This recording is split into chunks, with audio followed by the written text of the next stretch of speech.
Minecraft horror story, The Cursed Goat. Steve found the goat standing on top of a tree. It was the first thing he saw after walking out of the birch forest, and for several seconds he did not understand what was wrong with it. The animal had white wool, square legs, and the same flat face as every goat he had seen in the high mountains. But no goat should have been able to balance on the single block of leaves at the top of a 30-block oak. No branch connected the tree to the nearby hill. There was no ledge above it. The goat simply stood there in the rain, looking down at Steve. Then it opened its mouth and made a sound like a man trying to speak through a broken door. Steve raised his shield. The goat stepped backward and dropped through the leaves.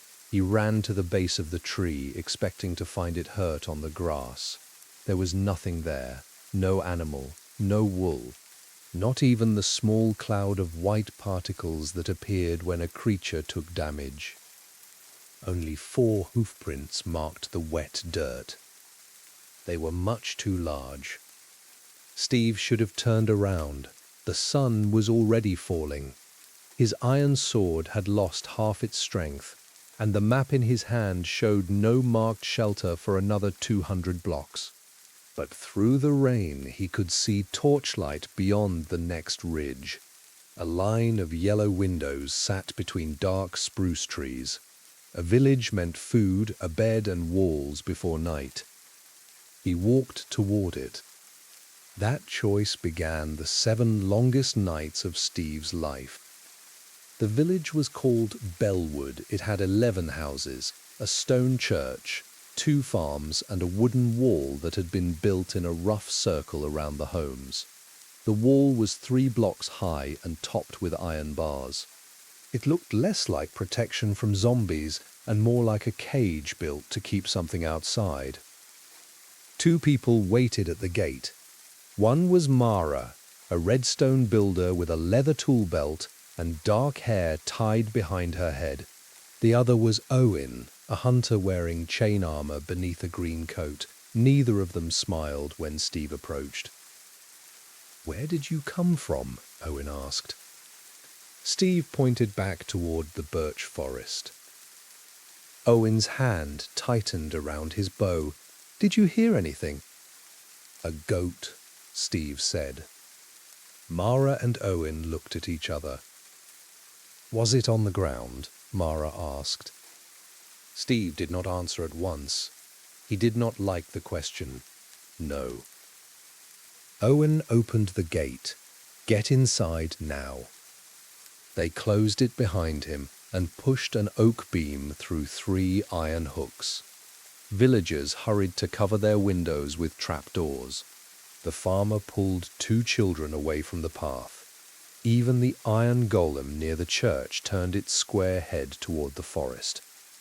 Steve followed Mara into the nearest house. A lantern hung from the ceiling, and a furnace filled the room with warm orange light. She placed bread, cooked potatoes, and a bottle of water on the table. Owen stayed beside the covered window. "What is this place afraid of?" Steve asked. "Not what," Owen said. "Who?" Mara took a small wooden box from beneath the table. Inside lay a broken goat horn. Its wide end was dark with age. A thin line had been cut around it, and square symbols covered the surface. 3 weeks ago, a trader found this in a cave beneath the western ridge, she said. He brought it here. The first night we heard steps outside the wall. The second night, our goats vanished. On the 3rd night, something called to us from the trees. It used the trader's voice. We found him the next morning at the bottom of the church steps. His door was still locked from the inside. Steve studied the horn. The marks did not match enchanting table letters or any writing used by villagers. Why keep it? "We tried to throw it away," Mara said. "It came back." Owen turned from the window. "We buried it under the farm. The next morning it was on the bell. We dropped it into the river. It appeared inside the priest's chest. We carried it 10 miles east and left it in a ravine. That night it was on this table. A heavy knock struck the front door. No one moved. 3 slow knocks followed. Then a pause. "Mara," said a voice outside. It sounded like a frightened young villager. "Please let me in." Mara reached for a lever beside the fireplace. Steve noticed redstone dust running under the floor and up the walls. "Mara," the voice said again. "It is cold." Owen looked through a 1-block gap in the trapdoor. His face went pale. "What is it?" Steve whispered. Owen backed away. "It is standing at the church." The voice was coming from the other side of their door. Steve looked through the gap. At first he saw only rain and the muddy village path. Then lightning lit the roofs. A shape stood beside the church bell. It was almost 4 blocks tall. 2 bent horns rose from a narrow head. Its body was black and thin, with ribs showing beneath rough skin. Its arms reached below its knees. Red eyes shone above a mouth filled with pale, square teeth. It leaned around the side of the church, as if its neck had no bones, and stared straight at the house. The voice at the door stopped. The creature near the church opened its mouth. "Steve," it said. He had never told anyone in Bellwood his name. Mara pulled the lever. Pistons slammed behind every door. Iron blocks moved into place over the windows. For a few seconds, the little house became a sealed box. Something crossed the roof. The wood groaned under a slow weight. Dust fell from the beams. Steve followed the sound with his sword raised. 1 step, then another. The steps stopped above the lantern. A long black finger pushed through the ceiling. It bent twice where no finger should bend and tapped the lantern glass. Owen fired an arrow through the hole. A scream tore across Bellwood. It began as the cry of a goat and ended as a deep roar that shook the furnace door. The finger pulled away. Hooves struck the roof, raced across it, and vanished toward the wall. Then the village bell rang. Once, twice, 3 times. Every torch outside went dark. The first night, they did not leave the house until sunrise. When Mara opened the iron shutters, rainwater shone on the path, and the eastern sky was grey. The village wall had not been broken. The gate remained barred, yet every goat in Bellwood was gone. The animals had been tied inside a stone pen near the farm. The fence gate was closed, no leads were cut. In the center of the pen, someone had arranged white wool into the shape of a tall, horned figure. The iron golem was missing too. They found it outside the north wall, pushed head first into the ground. Only its legs showed above the dirt. Owen walked around it, searching for tracks. No mob can do this. Steve looked toward the spruce forest. Red eyes watched from between 2 trunks. He blinked, and they were gone. The people of Bellwood gathered inside the church. Their priest, an old villager named Bram, placed the broken horn on a stone table. He had lived in the village longer than anyone else, and kept books from the first families who had settled there. "It was not found 3 weeks ago," Bram said. "It was returned 3 weeks ago." He opened a cracked book. One page held a drawing of a mountain with a black doorway near its peak. Below it stood 9 settlers and a white goat. "Bellwood was built by miners," Bram continued. They came for emeralds. The mountain gave them more than they expected, but the tunnels became unsafe. They heard growling behind walls they had not mined. Tools vanished. Men followed voices into the dark and did not return. The settlers believed a wild goat was warning them. It appeared before every cave-in and led workers away from danger. They called it the Watcher Goat. "That does not sound like what visited us," Steve said. Bram turned the page. The next drawing showed the settlers standing around a fire. The white goat lay beside them. Its horn had been removed. "Winter came early," Bram said. "Food ran out. The people killed the animal that had saved them. That night, the mountain answered. Something came down through the trees. By morning, only 2 settlers were alive. They sealed the horn in the mine and built the village far from the old entrance." Mara looked at the horn. The trader opened the seal. "Yes, and now the debt is awake?" Owen gave a hard laugh. "A story in an old book is not a plan." Bram pointed to the symbols carved into the horn. "These marks give us one. The horn must be joined with the bone from which it was cut. Then both must be placed where the first blood touched stone. Only the last person followed by the curse can carry it there." Everyone looked at Steve. He understood why before anyone explained it. The goatman had said his name. It had watched him before he entered Bellwood. By touching the village road after seeing the goat in the tree, he had become part of the hunt. "Where is the bone?" he asked. Bram closed the book in the old mine. They spent the day preparing. Mara repaired Steve's shield and placed iron plates over its wood. Owen gave him a new bow and 2 stacks of arrows. Bram copied the mine drawing onto a map. The entrance lay under the western ridge, beyond the spruce forest where the creature had disappeared. Mara built 6 noise traps. Each one used an observer, a clock, and a note block inside a small wooden case. When activated, it would make the sound of running steps for several minutes. If the goatman hunted by sound, the boxes might pull it away. "Might?" Owen said. Mara placed another box in her pack. "Do you have a better idea?" "Yes. Stay here until it gets bored."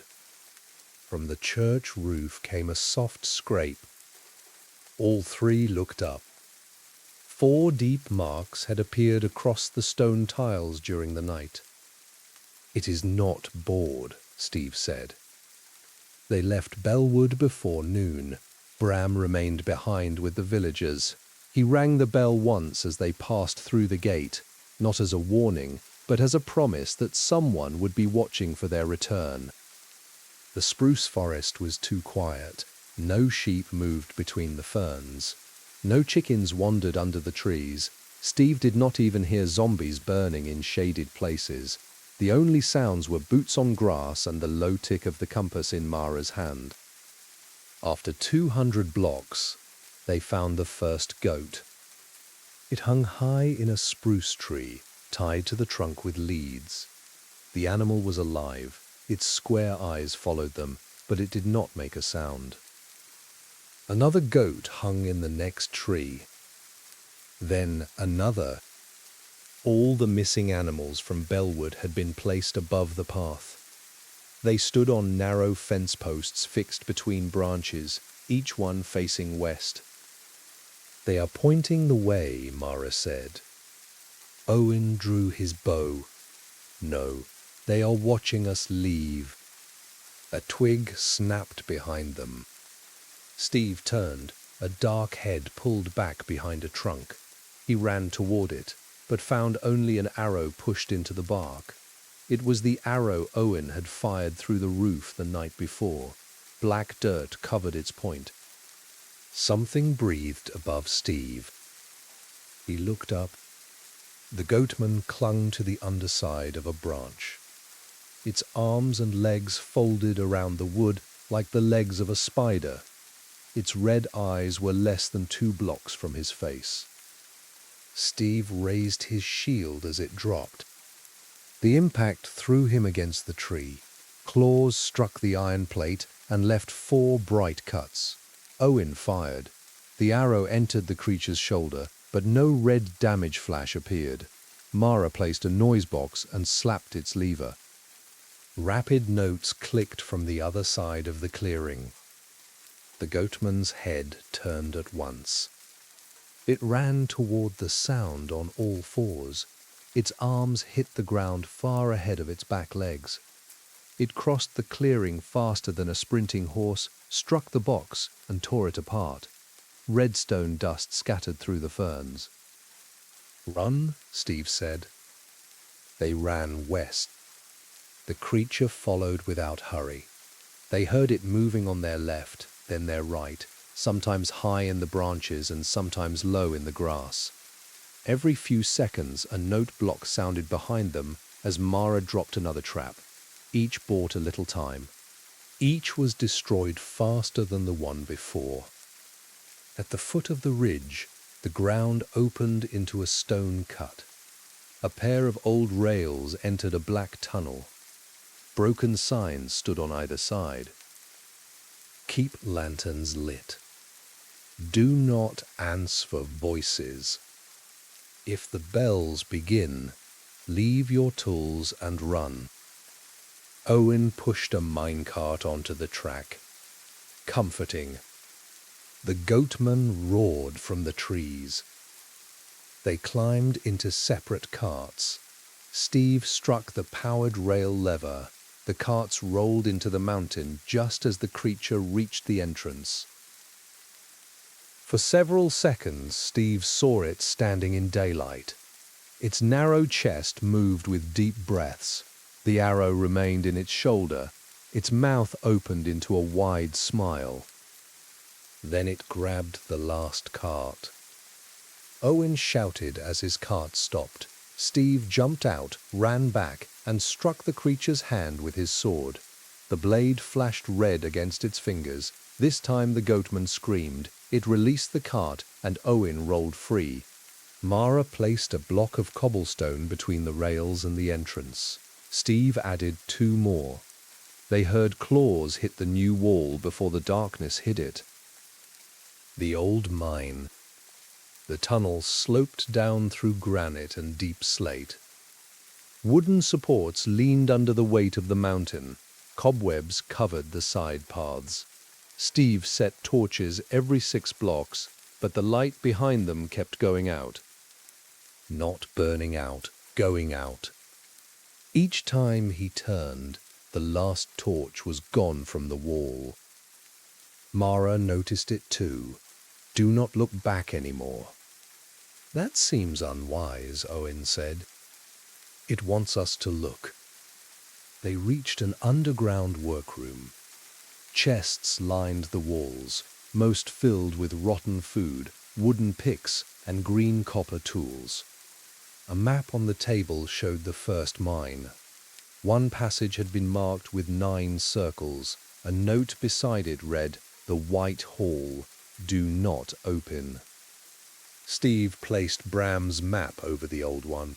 The lines matched. The bone lay beyond the marked passage. Owen searched the chests and found 3 bottles of honey, a stack of arrows, and a diamond pick, with only a little strength left. Mara repaired an old generator made from observers and redstone torches. When she pulled its lever, lamps came on along the main tunnel. The light revealed hoof prints on the ceiling. They began above the mine entrance and continued over their heads to the far wall. There the marks ended beside a 1-block hole. A red eye looked through it. The lamps went dark. The goatman hit the wall from the other side. Stone cracked. Steve and Owen pushed a chest against the hole, while Mara searched for another exit. A second blow sent cobblestone across the floor. A long arm reached through and swept the chest aside. "Here," Mara called. She had opened an iron trapdoor under the table. They dropped into a rail service tunnel and closed it above them. The goatman's claws scraped against the iron. Then Bram's voice spoke from the workroom. "Steve, come back. You forgot the horn." Steve touched his pack. The wooden box was still there. "It can copy anyone," Mara whispered. "Not perfectly," Owen said. "Bram never calls anyone by name." The scraping stopped. Owen's voice came from the dark tunnel ahead. "That is useful to know." The real Owen stood beside Steve. They backed away from the sound. The service tunnel led to a wide cave filled with pointed dripstone.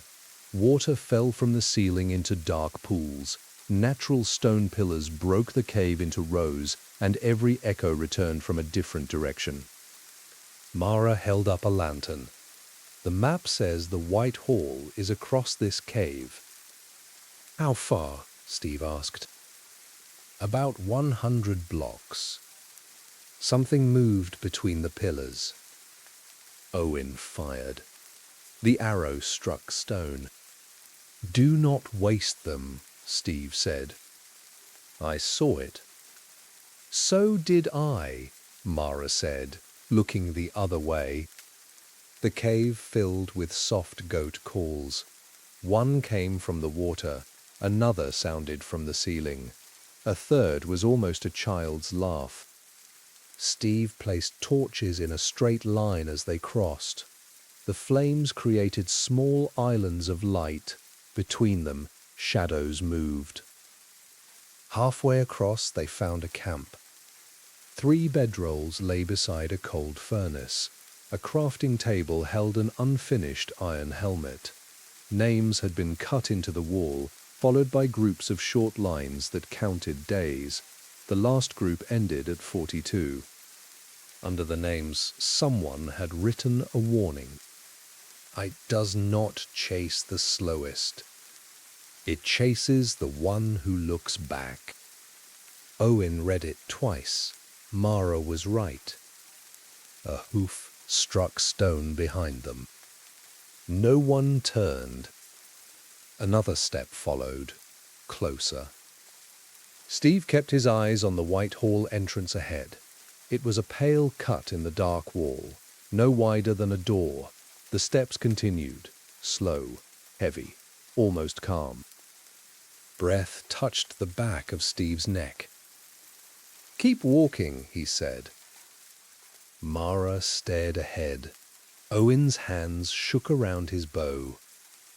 The goatman walked behind them all the way across the cave. At the entrance, Owen's boot caught a dripstone point. He stumbled and turned his head. The creature screamed.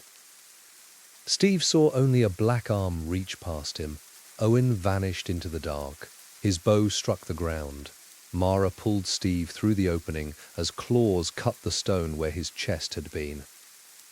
They blocked the passage with pale calcite. Owen shouted from the cave, "Do not leave me." Steve raised the diamond pick. Mara caught his wrist. Tears filled her eyes, but her voice stayed firm. "That is not Owen." The shouting stopped. Something on the other side laughed in Owen's voice. The White Hall was not a tunnel built by miners. It was a natural path of smooth calcite running through black stone.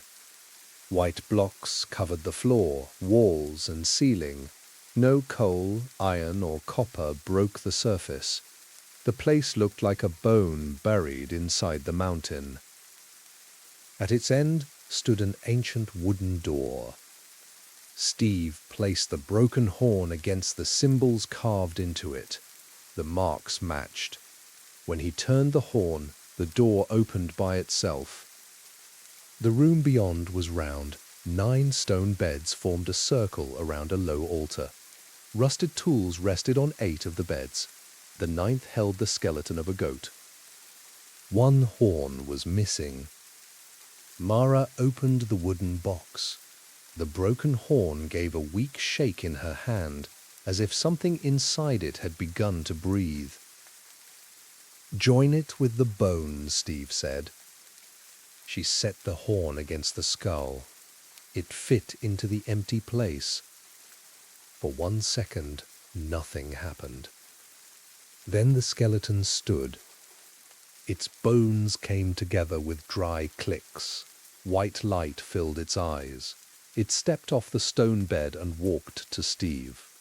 The goatman roared somewhere beyond the blocked door. The white skeleton lowered its head and touched Steve's chest. The room disappeared. Steve saw the first winter in the mountain as if he stood inside it. 9 miners crowded around a fire. Their food chests were empty. Snow covered the entrance. In the corner, a white goat pushed its nose against a loose stone block. Behind the block was a hidden tunnel leading outside. The animal had found a way to save them. But the miners did not follow it. Hunger had made them angry and afraid. One raised an axe, another held the goat. The youngest miner begged them to stop. When the axe fell, blood touched the calcite floor. The mountain shook. The goat's shadow rose on the wall. It grew tall, its legs stretched. Horns bent from its head, and its arms reached across the room. The shadow moved even after the fire went out. 8 miners ran. The youngest stayed. He lifted the broken horn and placed the goat's body on the 9th bed. He wrote the warning in the book. Before sealing the room, he spoke to the thing in the wall. "Take those who killed you," he said. "Leave the children after us in peace." The shadow answered in a deep voice. "Until they carry the horn again." The vision ended. Steve fell to his knees. The skeleton had returned to the bed. The horn lay on the floor.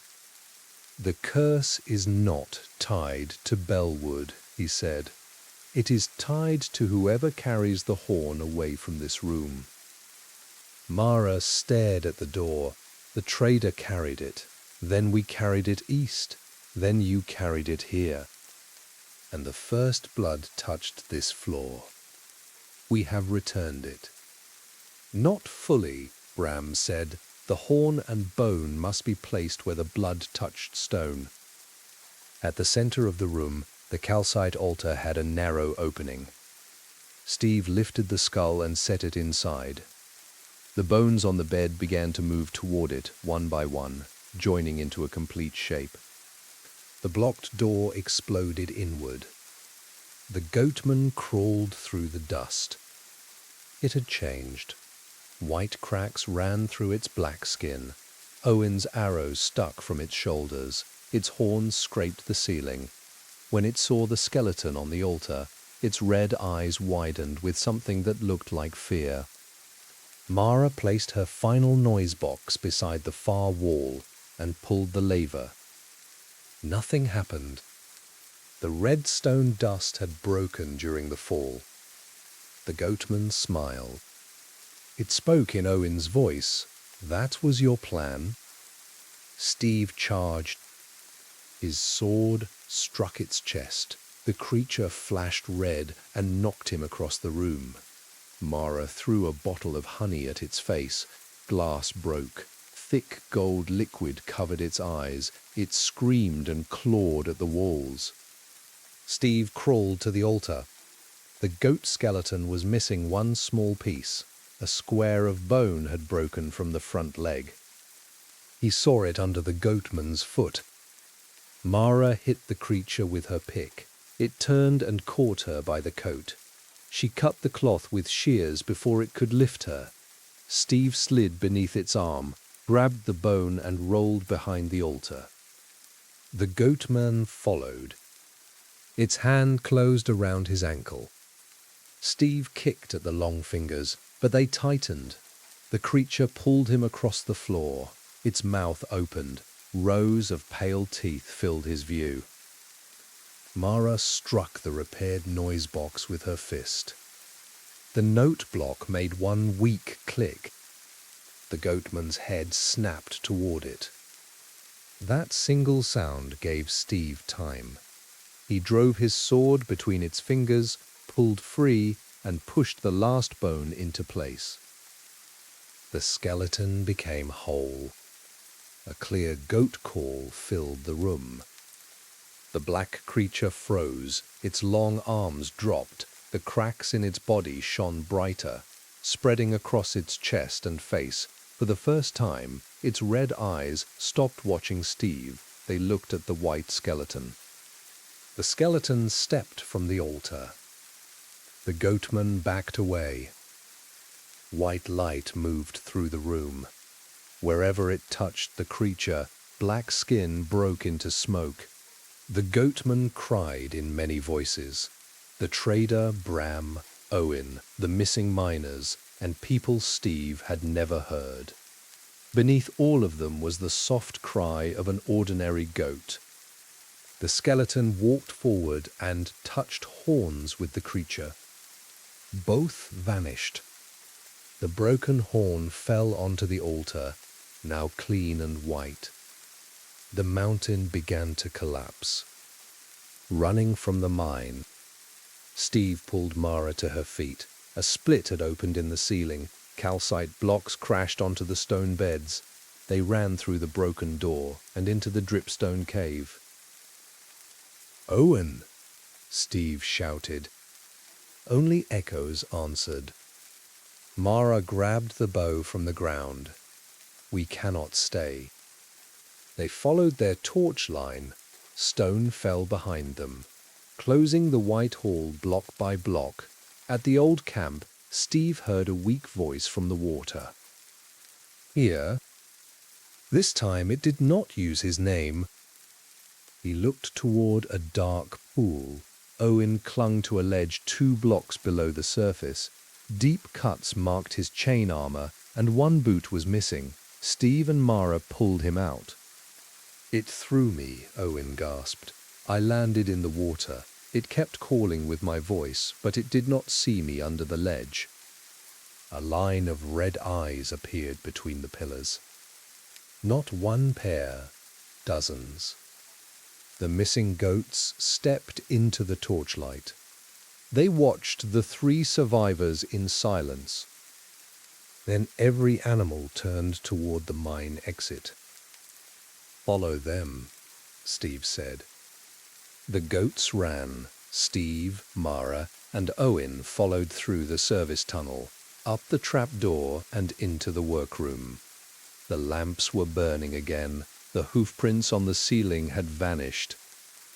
At the rail line, the carts were gone, so they ran on foot. Behind them, the lower mine collapsed with a roar.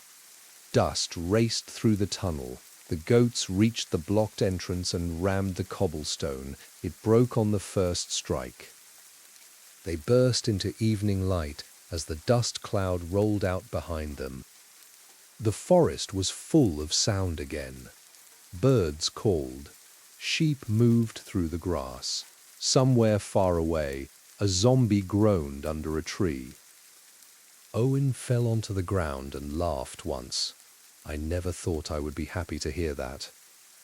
Steve looked at the mountain. A white goat stood on the ridge above the mine. It watched until Mara helped Owen to his feet. Then it walked into the snow and disappeared. The return to Bellwood should have been the end. It was not. They reached the village after dark. The gate stood open. No torches burned on the wall. Steve called Bram's name, but only the wind answered. Inside the church, they found every villager sitting in the pews. No one was hurt. No one spoke. All of them faced the bell rope hanging at the front. Bram stood beside it with both hands wrapped around the cord. "Why is the gate open?" Owen asked. Bram turned slowly. It came back before you did. Mara raised her lantern. The curse is broken. The old one may be. Bram pointed to the altar. The wooden box sat there. Steve had left it in the White Hall. He approached and opened the lid. Inside was Owen's missing boot. Nothing else. What came here? Steve asked. Bram's eyes moved toward the church roof. It stood above the bell. It did not attack. It only watched. Then it said the mountain had given back what the village took. It asked what the village would give in return. The bell rang without Bram pulling the rope. On the second ring, every villager covered their ears. On the third, something heavy landed outside. Steve opened the church door. A normal black goat stood on the path. It wore a lead, tied in a neat loop around its neck. White symbols marked its horns. Mara whispered, "Do not touch it." The goat walked toward Steve and dropped an item from its mouth. It was the trader's compass. Its needle did not point north. It pointed toward the church graveyard. Bram took a shovel, and together they followed the needle to an old patch of dirt behind the wall. Steve dug down 3 blocks. The shovel struck a chest. Inside were 9 more broken horns. Each had the name of a different village cut into it. The curse in Bellwood had not begun with one goat. The first miners had carried pieces away before the youngest sealed the mine. Over the years, traders had sold them as rare instruments. Explorers had stored them in temples. Villages had hung them above doors for luck. Every horn had woken something in a different place. Bram opened his old book to the final page. Writing appeared on it as they watched. 1 dept ins. 9 remain. The black goat on the path made a low human sound. It was not a threat. It was a count. 1. Then it ran through the open gate. The 9 horns. Steve could have left Bellwood the next morning. He had survived the mine, returned the white horn, and done more than anyone had asked. But each name cut into the horns belonged to people who did not know what was coming. Mara spread a large map across the church floor. Bram searched old trade records. Owen rested with his injured leg on a bench and marked paths he knew through the eastern forests. The closest name was Stonecross, a mining town 3 days north. Its horn had a fresh cut across the tip. Someone had used it recently. "We take them all back to the mountain," Steve said. Bram shook his head. "The White Hall is gone. Then we find where each one belongs." Owen studied him. "You saw what one of those things can do." "Yes." "And you want to look for 9 more." Steve closed the first horn inside the wooden box. "No, I want to reach the villages before they do." Mara smiled without humor. "That is the same path, only faster." They left at sunrise with 3 horses and all 9 horns sealed inside separate iron boxes. Bram stayed in Bellwood to guard the village. The people repaired the gate and rebuilt the goat pen, though no goat would enter it. For 2 days, the road north remained quiet. Owen's leg improved. Mara spoke about building stronger sound traps, ones that could change rhythm so the creatures would not learn them. Steve began to believe the worst part of the journey was behind them. On the 3rd evening, they camped beside a frozen river. Steve built a small shelter from spruce planks. Mara placed tripwires in the trees. Owen cooked rabbit over a campfire. At midnight, one of the iron boxes opened. The lid did not break. The lock remained closed. It simply stood open beside the fire. The horn from Stonecross was gone. Fresh hoofprints crossed the snow to the edge of the river. They continued over the ice and up a cliff on the far side. Steve woke the others. They followed until the tracks ended beneath a tall pine. Owen raised his lantern. The missing horn hung from a branch. Above it, something crouched in the dark. It was smaller than the goatman from Bellwood, but its arms were longer. One horn curved down over its face. The other had been cut off at the root. Its eyes burned orange instead of red. Mara slowly reached for a noise box. The creature copied the sound of the church bell. Once, twice, 3 times. Then it spoke in Steve's voice. 8 remain. It jumped across the frozen river in a single movement and vanished into the north woods. The ice beneath their feet cracked. Steve seized the horn, and all 3 ran for the bank. Water broke through behind them. Owen slipped at the edge. Mara and Steve pulled him onto solid snow as the middle of the river fell into black water. When they returned to the camp, the other boxes had been opened. The horns were still there, but their carved names had changed. Everyone now carried the same name. Steve. The road to Stonecross. By dawn, the mountain behind Bellwood was far out of sight. Steve placed the marked horns in his pack. Iron boxes had not stopped the creature, and carrying extra weight would only slow them. Mara wanted to bury the horns in separate places, but the old curse had already shown what happened when people tried to hide them. They rode north through heavy snow. The forest thinned, giving way to broken stone hills. Near noon they found a ruined wagon. Emeralds lay scattered in the road. The driver was gone. Words had been scratched into the wagon's side. Do not follow your own voice. Owen looked at Steve. It is learning from us. Or teaching us, Mara said. Why would it help? The white goat helped the miners. Maybe whatever was good in it is still trapped inside these things. Maybe the warning and the attack come from the same creature. Steve remembered the goatman backing away from the completed skeleton. For one moment, it had not looked angry. It had looked afraid. They found the wagon driver inside a shallow cave. He was alive but unable to speak. His hands were pressed over his ears.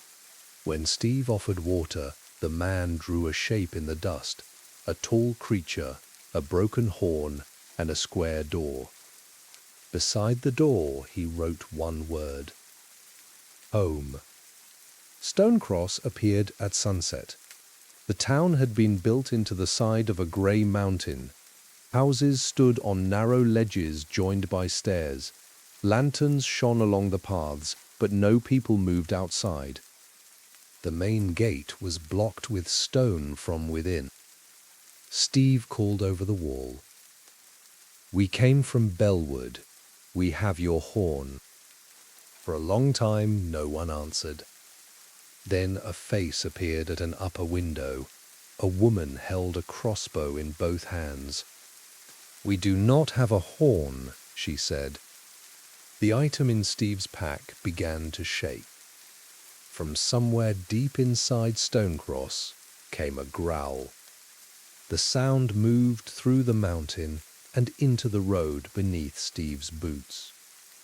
Every horn answered with a low note. High above the town, a thin shape climbed over the ridge. Its arms reached from block to block. Snow fell around it.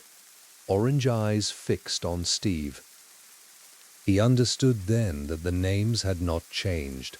because the horns belonged to him. They had changed because the hunt did. The villagers opened the gate just wide enough to let Steve, Mara, and Owen pass. They sealed it again as the sun vanished. From the upper ledges came the sound of claws on stone. Steve stood in the center of Stonecross with 9 horns in his pack and a second goatman walking across the roofs. "Where did your miners find the horn?" he asked. The woman with the crossbow pointed to a black opening near the top of the town. "In there," she said, "but the tunnel has been closed for 80 years. The goatman dropped onto the ledge above them. It smiled with Owen's teeth, spoke with Mara's voice, and said the same words the shadow had spoken to the youngest miner long ago. Until they carry the horn again. Steve drew his sword.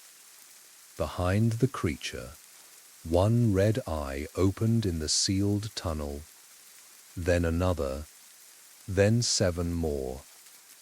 That was how the people of Stonecross learned the truth. Moments before the first roof broke, before the lanterns went dark, and before the 9 hunters came down from the mountain. The attack on Stonecross. The woman with the crossbow was named Tessa.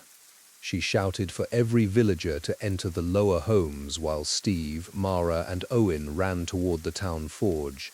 Stonecross had no open square. Its paths crossed the mountain face in narrow shelves, one above another. A fall from the highest house would end on the roofs below, and a fall from the lowest path would end in a ravine. The first goatman landed on the church roof. The second clung to the wall below it.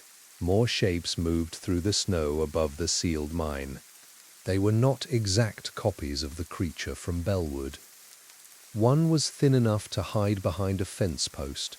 One crawled with its head turned backward. Another had 3 horns and no visible eyes, yet all of them moved with the same smooth speed, and all of them watched Steve's pack. The horns pulled them here. "Take the villagers down," Steve told Owen. Owen leaned on his unhurt leg and looked at the path. "And leave you up here. They want what I am carrying. That is exactly why I should stay." Mara opened the forge door. Inside were anvils, coal chests, and a half-built rail engine. A line of powered rails ran out through the back wall and climbed toward the old mine. "Where does this go?" she asked Tessa. "To the sealed tunnel. The miners used it before the entrance was closed. Then we have a route. The engine has not moved in years." Mara smiled at the pistons. "It has not met me." A villager screamed outside. Steve ran to the door. A goatman was hanging from the underside of the upper path, holding a villager by the sleeve. Its body swung above the ravine. Steve fired an arrow into its hand. The creature flashed red and released the cloth. The villager fell 2 blocks onto a roof and rolled to safety. The goatman looked at the arrow in its hand. Then it looked at Steve. "Here," Steve shouted. He took 1 horn from his pack and raised it. Every creature stopped. 9 heads turned toward him. Steve ran up the path. The goatman followed. He jumped over a broken stair, crossed the roof of a butcher's house, and climbed a ladder to the bell ledge. Claws struck the blocks behind him. One creature came from above, walking down the wall face first. Steve blocked its arm with his shield and rolled beneath it. Another rose from behind the bell.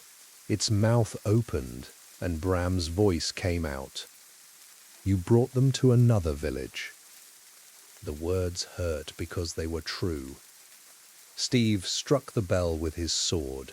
The loud note stunned the creature long enough for him to pass. He dropped to the next path, placed 2 dirt blocks beneath his feet, and leaped to the forge roof. Mara. The rail engine burst through the back wall. It was little more than 3 minute carts joined by chains. A furnace cart pushed from behind. Redstone lamps had been fixed to the front, and 2 note blocks knocked out a fast beat as it moved. Mara leaned from the first cart. "Get in." Steve jumped. Owen climbed into the last cart carrying a chest of arrows. Tessa sat beside him with her crossbow. The engine rolled up the mountain while the 9 goatmen raced after it. Mara fed coal into the furnace cart. The old plans show a storage chamber behind the sealed entrance. Stonecross was not only a mine, the first families used it to hold objects brought from Bellwood. "The horns," Steve said. Tessa nodded. "Our records call it the returning room. Every map of it was destroyed. We thought it was a story made to scare children away from the tunnel." "In my experience," Owen said, firing behind them, "those are the stories people should listen to." An arrow struck the orange-eyed goatman. It kept running. The track curved around the mountain. On one side rose a wall of stone. On the other was open air and a drop so deep that the trees below looked like grass. Snow covered parts of the rail. The carts shook as they crossed. The goatmen did not use the track. They climbed the cliff beside it, fingers entering cracks too small for any player to hold. One jumped onto the last cart. Owen held up his shield as teeth closed over its rim. Tessa fired at point-blank range. The creature fell, caught the rail with one arm, and dragged behind the cart. Its claws hit every wooden tie. Mara pulled a lever. The rail behind them changed direction. The goatman was thrown onto a side track that ended over the ravine. It vanished into the snow, but its scream came back from every wall. 8, Owen said. 9, Steve replied. The creature had already climbed onto the track ahead. It stood across the rails with both arms spread. The furnace cart could not stop in time. Mara pulled Steve down. The engine struck the creature and broke apart. Minecarts flew from the track. Steve landed in deep snow beside the sealed mine. Mara rolled against the stone door. Owen and Tessa hit a pile of wool bales stacked near an old loading crane. The furnace cart fell from the cliff, trailing sparks. The goatman remained on the track. The engine had cut through its middle, yet black smoke joined the 2 parts together. It stood again. The other hunters climbed over the ledge. The sealed entrance had no handle. 9 round holes formed an arch above the door. Steve emptied the horns onto the snow. Each one was a different size, but all had a narrow end that matched one hole. "Put them in," Mara said. They worked quickly. Steve pushed the first horn into the stone. Mara placed the second and third. Owen limped over with the fourth. Tessa took the fifth. The goatmen came closer. When the 8th horn entered its place, 8 white lines appeared across the door. The 9th hole remained dark. Steve searched the snow. The Stonecross horn was gone. Above them, the orange-eyed goatman held it between its teeth. It had taken the horn during the crash. The other creatures formed a half-circle around the group. None attacked. Their bodies bent forward, waiting. The orange-eyed one moved to the edge of the ravine. It wanted Steve to follow. "It is a trap," Owen said. "Yes," Steve answered. He lowered his sword and walked toward it. The goatman stepped backward. Snow broke under one foot and fell into the dark. It opened its mouth, letting the horn rest between its teeth. Steve moved closer. The creature copied Mara's voice. "Do not look down." He kept his eyes on the horn. It copied Owen. "You cannot reach it." One more step. It used Steve's own voice. "You always open the door."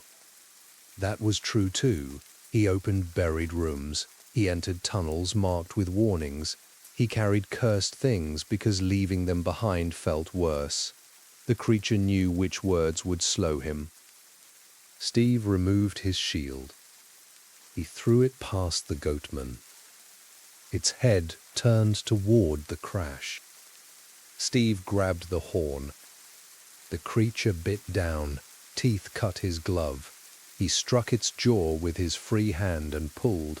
For 1 second they stood at the edge, both holding the same piece of bone. Then the snow gave way. The goatman fell. Steve dropped to his stomach. Mara caught his boots as half his body slid over the edge. He held the horn in one hand. Below him, the creature clung to a single stone block. Its orange eyes stared up. It spoke with the voice of the wagon driver who could no longer speak. "Home." Steve almost reached down. The creature smiled and opened its fingers. It fell without a sound. Mara pulled Steve back. He ran to the door and placed the 9th horn. Stone moved under the snow. The entrance split down the center. Cold air rushed from the dark gap, carrying a smell of old torches and wet wool. The 8 goatmen screamed. They charged. The returning room. Steve, Mara, Owen, and Tessa slipped inside. The stone door closed before the first creature reached it. Claws struck the other side. Their lanterns showed a stairway cut into the mountain. 9 grooves ran down each wall, meeting at the floor like the lines of a large cage. The horns had opened the door, but they were still fixed outside. "We left them," Tessa said. Mara examined the grooves. "No, listen." Something rolled through the stone, one by one. The 9 horns dropped from hidden holes at the foot of the stairs. Steve collected them. The returning room lay deep below Stonecross. It was larger than the church and filled with shelves. Rotten boxes held tools, books, banners, and bells from the first villages. A row of armor stands wore coats damaged by claws. Every object had a tag naming the place where it was found, and the people lost after it appeared. There were far more than 9. "How many curses did they bring here?" Owen asked. Tessa looked sick. "Our town was built by people who cleaned old mines. If they found something dangerous, they stored it. Then they sealed the room and told their children nothing." Scratching moved along the ceiling. The goatmen had found another way inside. Mara read the labels while Steve searched the shelves. The horn tags all carried the same instruction. "Return to first tone." The first tone was the sound made when the goat warned the miners, Steve said. A normal call. "These horns do not make normal sounds," Tessa said. "One was blown here when I was a child. It sounded like a man screaming." Owen picked up a cracked journal. Most pages had turned to dust, but the last entry remained clear. The writer described 9 horns arriving from 9 settlements. The keeper placed them in the room, hoping the mountain would take them back. Instead, the horns called to one another. For 9 nights, creatures gathered outside Stonecross. On the 10th night, the keeper entered alone and played 1 note on each horn. The creatures vanished, but the keeper never left. "What happened to him?" Mara asked. Owen pointed to a tall shape at the end of the room. An armor stand wore the keeper's coat. Beneath it lay a human skeleton with 2 black horns growing from its skull. Words were cut into the floor. The last player becomes the 10th. Steve looked at the horns in his hands. The keeper played them in the wrong order. Tessa shook her head. There is no order on the tags. There is on the mountain door. Each horn had a place. Mara used charcoal to copy the pattern from memory. The holes had formed an arch, but their heights were not random. Low, high, middle, low. It was a simple tune. The scratching overhead became pounding. Cracks opened between the ceiling blocks. We need something to hold the horns, Mara said. 9 notes, 1 player, no time to change them. She ran to the storage shelves. Redstone parts filled several boxes, dispensers, wire, repeaters, and 9 daylight sensors. Steve and Tessa moved a workbench into the center, while Mara built. Owen placed arrows in the dispensers and aimed them at the ceiling. Those will not kill them, Steve said. They do not need to, Owen replied. They only need to make them angry with me instead of her. Mara fixed each horn in front of a piston. When powered, a blast of air from a dispenser would blow through it. She connected them to a row of wooden buttons. I need the pattern, she said. Steve stood at the buttons. He saw the stone arch in his mind. The first horn had been at his left shoulder, the second above Mara's head, the third near the ground. A hand broke through the ceiling. Owen fired. The hand vanished. More cracks spread. Steve pressed the first button. The horn gave a low, broken call. Something answered behind the wall. He pressed the second. A higher note joined the first. Then the third and fourth. With each sound, the grooves in the floor filled with white light. The ceiling fell. 3 goatmen dropped into the room. Owen and Tessa fired together. Arrows pushed one into a shelf, another struck the redstone table and broke a line of dust. Mara threw herself across the floor and repaired it. Keep playing. Steve pressed the 5th button. A goatman landed between him and the 6th. It was the one with 3 horns, all 3 points bent towards Steve. The creature spoke in Bram's voice. The last player becomes the 10th. Steve lifted his sword. The goatman waited for him to attack. He understood the warning at last. Every cursed creature had been born when someone answered fear with violence. The first miners killed the goat that tried to help them. The keeper tried to force the creatures away. Each person added another angry shape to the curse. Steve lowered the sword. The 3-horned creature struck him. He flew across the floor, losing several hearts, but kept hold of the blade. It came closer. Steve dropped the sword completely. I am returning what was taken, he said. I am not taking your place. The creature raised one arm, then it stopped. Behind its red eyes, a weaker white light appeared. It moved aside from the 6th button. Steve pressed it. The note was not a scream. It sounded like a goat calling across a snowy slope. Every creature in the room froze. Steve played the 7th, then the 8th. The goatmen gathered around the redstone machine, their arms lowered, their mouths closed. The 9th button waited. The orange-eyed goatman climbed through the hole in the ceiling. It had not fallen into the ravine.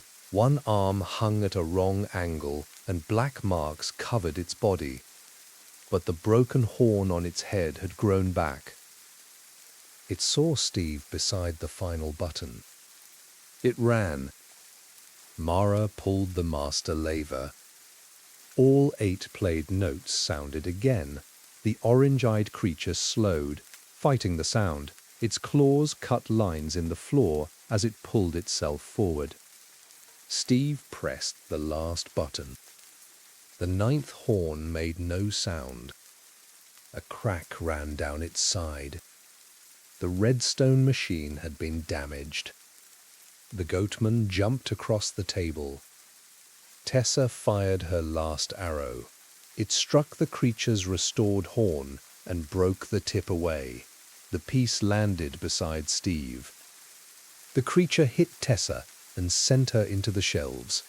Owen dragged her clear. Mara held the lever down, keeping the first 8 notes alive. Steve picked up the broken tip. He pressed it against the crack in the 9th horn. The pieces joined. The final note filled the room. It was soft, it was simple. It was the sound of the white goat standing by the hidden tunnel, calling the trapped miners toward safety. The goatman stopped with its claws 1 block from Steve's face. Its orange eyes turned white. Around the room, the tall creatures began to shrink. Long arms folded into front legs. Black skin became rough wool. Horned heads lowered. One by one, 9 ordinary goats stood where the hunters had been. The skeleton under the keeper's coat fell apart. Its black horns turned to dust. An opening appeared in the far wall. Snowy daylight shone through it. The goats walked toward the light. The orange-eyed one went last. At the opening, it looked back at Steve. For a moment, its shadow stretched tall across the floor. Then the shadow became normal, and the goat climbed into the snow. The room began to seal itself. Shelves sank into the walls. Boxes disappeared behind stone. The redstone machine broke into loose parts. Steve helped Tessa stand while Mara supported Owen. They followed the goats through the new tunnel. It led to the hidden path the white goat had shown the first miners many years before. They came out above Stonecross at sunrise. Below them the village still stood. Every lantern had relit. Villagers opened doors and looked toward the mountain. 9 goats walked down the main stair without harming anyone. At the gate they separated and traveled in 9 different directions. The horns were gone. Only 1 piece remained, the pale tip Tessa had shot from the final creature. Steve found it in his pocket and placed it on the snow. The orange-eyed goat returned, picked it up, and walked north. "Is it over?" Owen asked. Steve watched until the animal became a white dot against the trees. "Here, yes." They stayed in Stonecross for 6 days. Mara helped repair the rail engine. Owen rested until he could walk without pain. Tessa opened the Old Town records and read every hidden page to the villagers. No one wanted another warning buried behind a wall. When Steve returned to Bellwood, the church book was blank. The 9 iron boxes had turned to rust. Bram planted wheat outside the goat pen and left the gate open. A week later, a normal goat entered on its own. No tall shape watched from the roofs. No voice called from the forest. The village bell rang only when someone pulled the rope. Winter passed. Steve built a new home on a plain far south of the mountains. He used oak walls, glass windows, and a redstone door that closed before night. Mara and Owen visited in spring. They spoke about Bellwood, Stonecross, and the hidden room, but never after sunset. For months, Nothing followed him. Then, on a rainy night, Steve heard a goat walking across his roof. He checked the animal pen. All his goats were asleep. The steps above him stopped. 3 slow knocks struck the redstone door. Steve looked through the glass. No creature stood outside. Only a wooden box rested on the path. He waited until morning before opening it. Inside was a map covered with 9 new names. At its center, someone had drawn a tall figure with bent horns. Beneath it were 4 words. The lost ons heard. Steve raised his eyes to the field. A white goat stood on top of a single fence post. It made the sound of a man trying to speak through a broken door. This time Steve understood the words. They are still hungry. The goat jumped down and walked toward the distant mountains. Steve packed his sword, shield, food, torches, and the old church book. He did not take a horn. He did not need one. The map was already pulling at his compass. At the edge of the plain, he looked back at his warm house and the quiet pen. Then he followed the goat into the rain. Bellwood's curse had ended. Stonecross was safe. Yet somewhere beyond the loaded chunks, other doors were opening, other horns were being lifted, and other red eyes were waking in the dark. Steve had survived the first cursed goat. Now it was leading him to the rest.